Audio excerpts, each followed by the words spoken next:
Constantine, a Hellblazer podcast.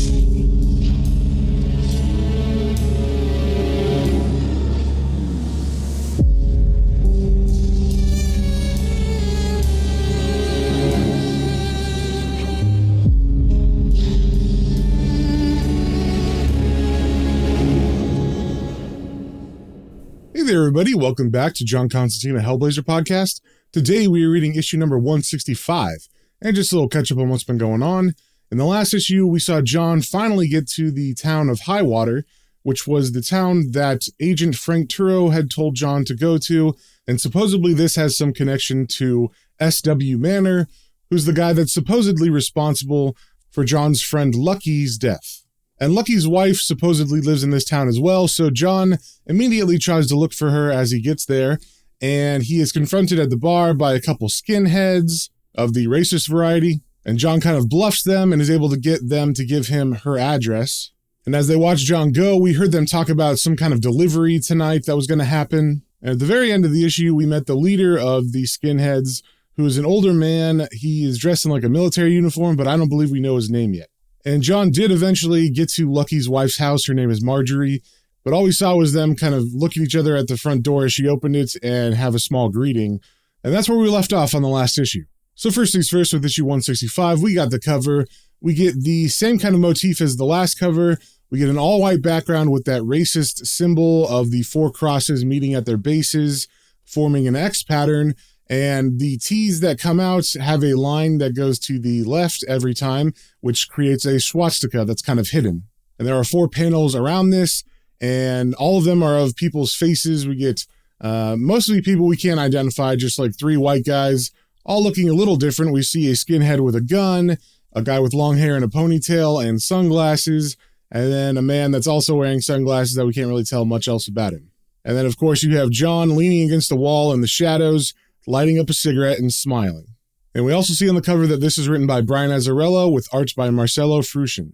And as we turn to the first page, we get a similar opening to the last issue, where there's just panels of landscapes that look very beautiful, big open fields, big forests, big mountains, and nice little towns. And over these panels, we get narration that says, "This country is at war, and what's at stake is our rights specifically addressed in the Constitution, which was drawn up by the founding fathers of this nation.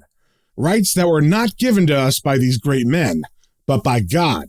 Then we turn to the second page, and we get some panels of the leader of the skinhead gang that we saw in the last issue, who's named Jimmy, and he's looking out of a window, and he sees a friend drive up in a truck, and then he kisses his wife goodbye, and then he goes down to the truck, and we see the man in the truck is his second-in-command, Kyle. And over these panels, the narration continues, saying, "The right to worship, freely and openly, without the threat of persecution.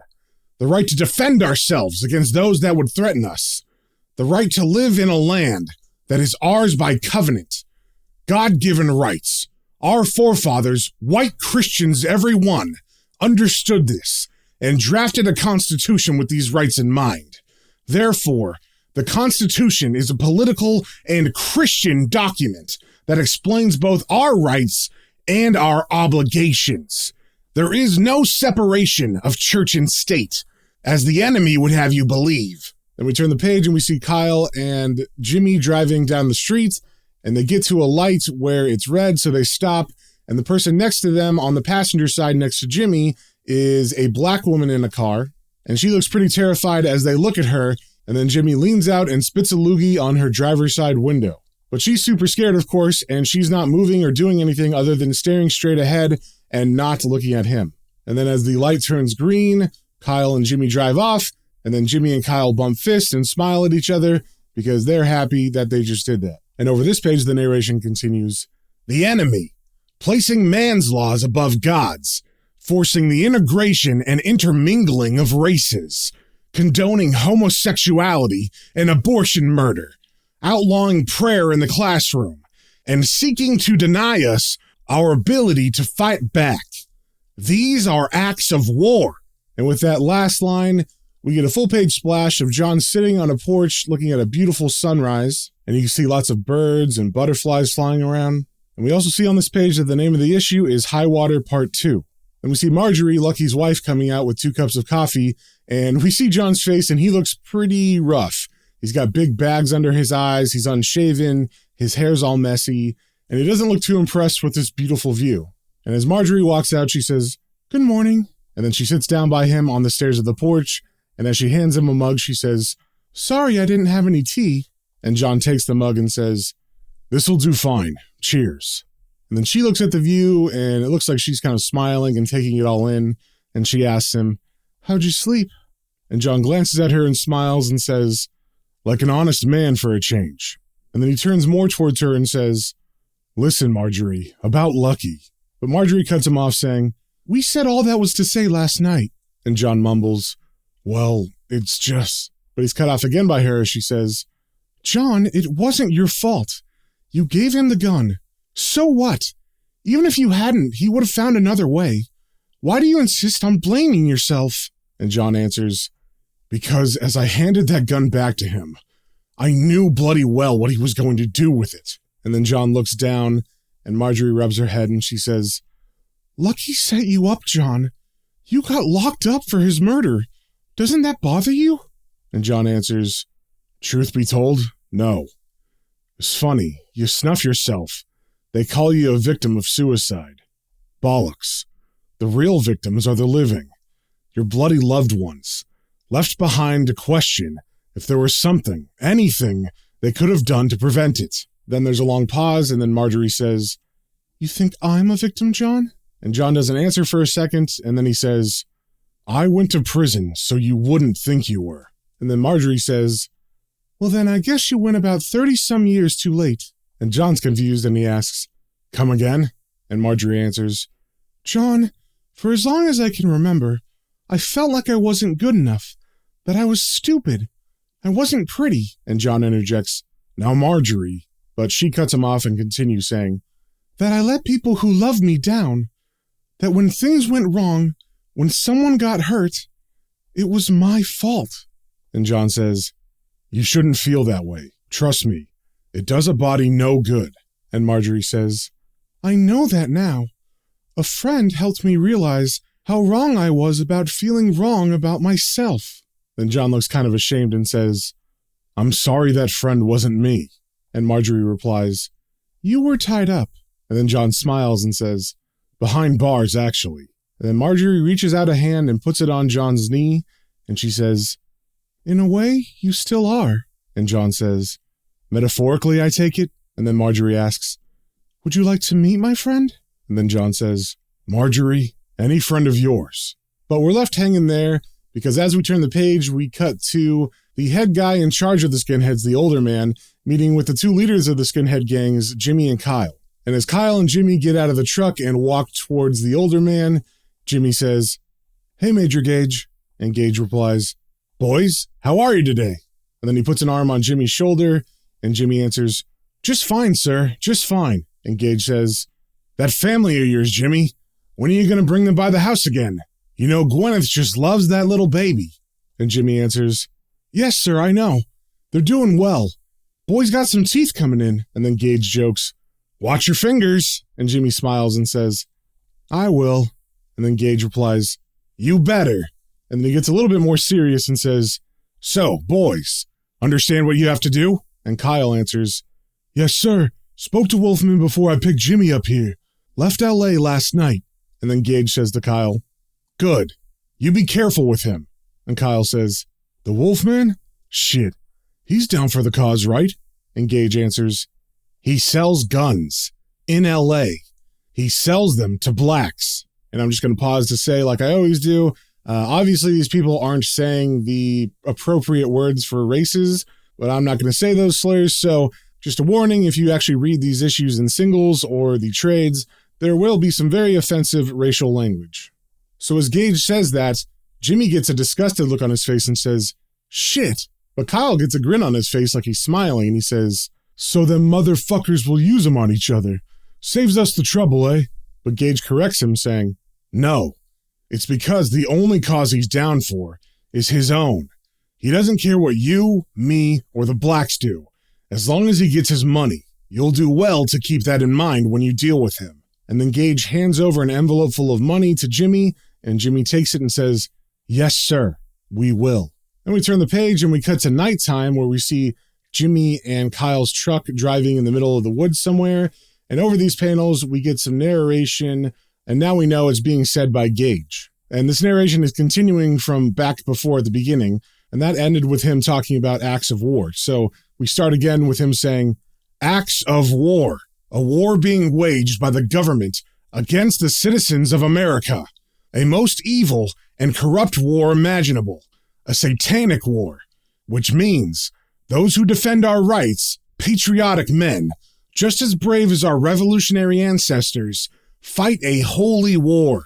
Then we turn the page and we see a truck parked waiting for Jimmy and Kyle to get there. And on the road by this truck, we see a squirrel or some other kind of rodent that is out at night foraging. And it looks up and all of a sudden it explodes because the man that was driving the truck that's waiting for Jimmy and Kyle shoots it with a pistol. And over this, Gage's narration continues saying, "And these warriors are leaderless by necessity. They are all around but nowhere.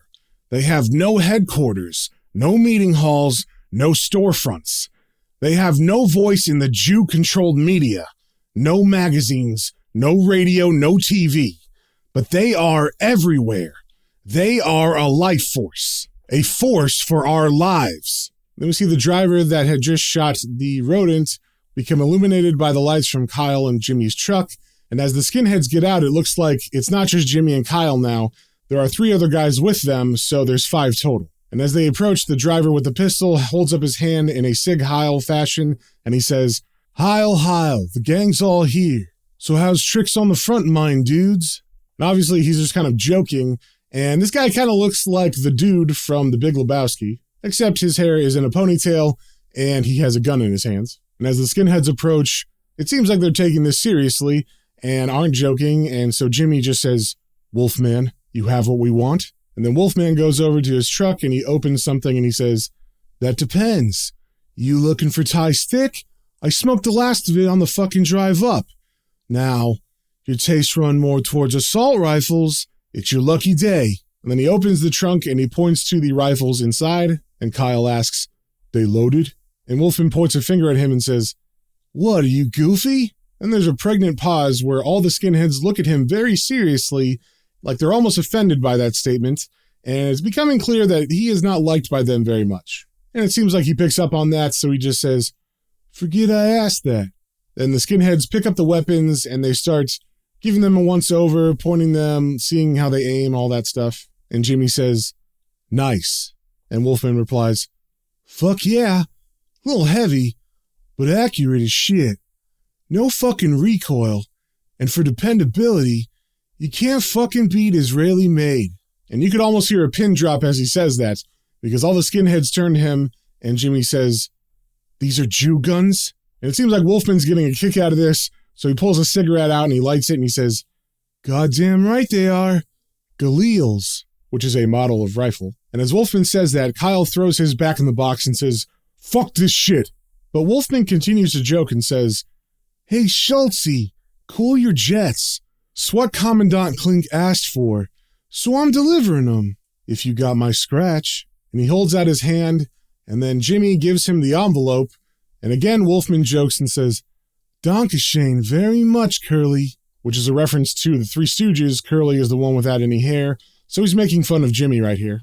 And as Wolfman tears open the envelope and checks the money, he looks at a scowling Jimmy and says, "Frost your fucking cone, huh, needle dick?" And then from behind Jimmy, Kyle asks, "What's that?" And Wolfman, who's still smiling and thinking this is a joke, answers saying, "The fact that the best fucking arms on the planet are made by Jews."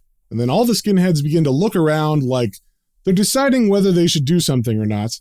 And then it looks like Jimmy actually decides something on his own, and he looks very dead-faced at Wolfman and asks, "You sell these to blacks?" And Wolfman answers, "This stuff? Nah, they're still under the Uzis. The brothers, they like shit easy to hide, easy to spray. Ain't about killing so much as whipping it out and showing it off." And then very seriously, Jimmy says, "So you admit to arming our enemies?" And Wolfman, who still seems very cool-headed, says, "Your enemies? When's the last time you offed someone, Junior? And then Jimmy brings the gun he just bought from Wolfman up to Wolfman's face, and he pulls the trigger, and like Wolfman said, they're not loaded, so there's just a click. And then Wolfman says, "Very fucking funny, Ilsa." But Jimmy isn't joking.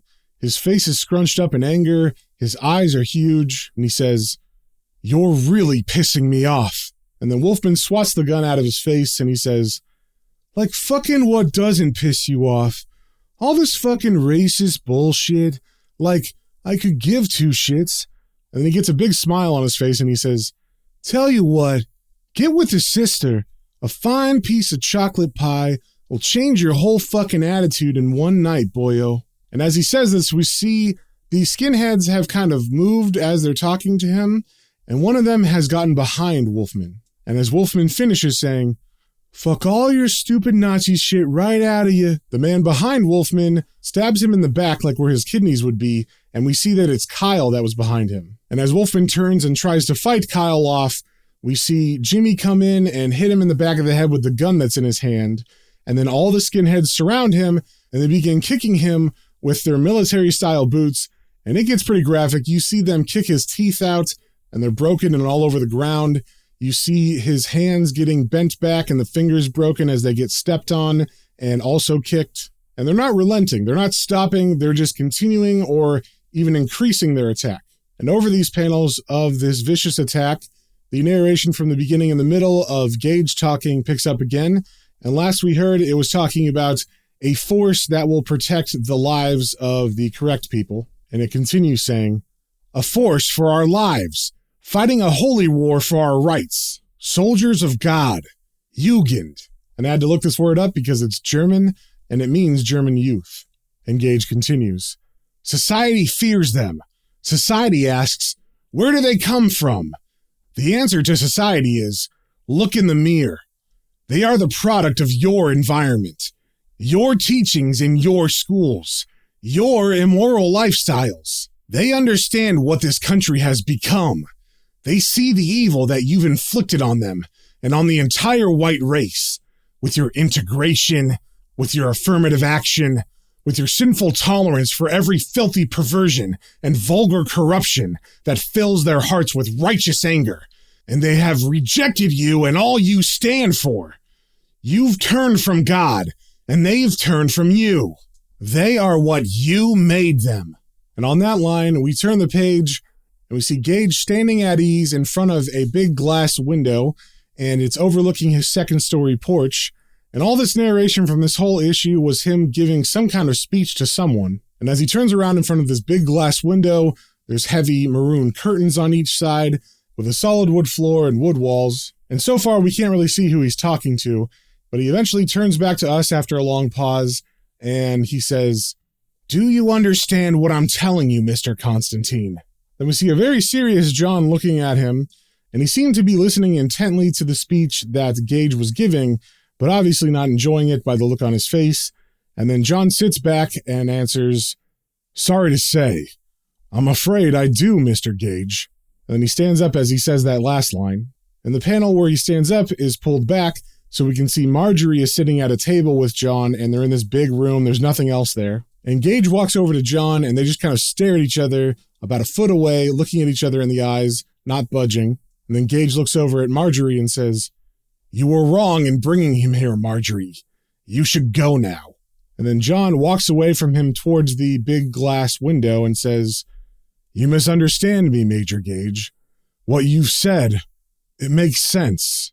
And that makes me afraid."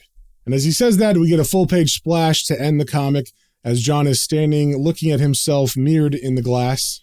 And I'll just say right now, I've definitely heard people not understand why John is going along with this racist stuff, and they think that John is actually like condoning it or something.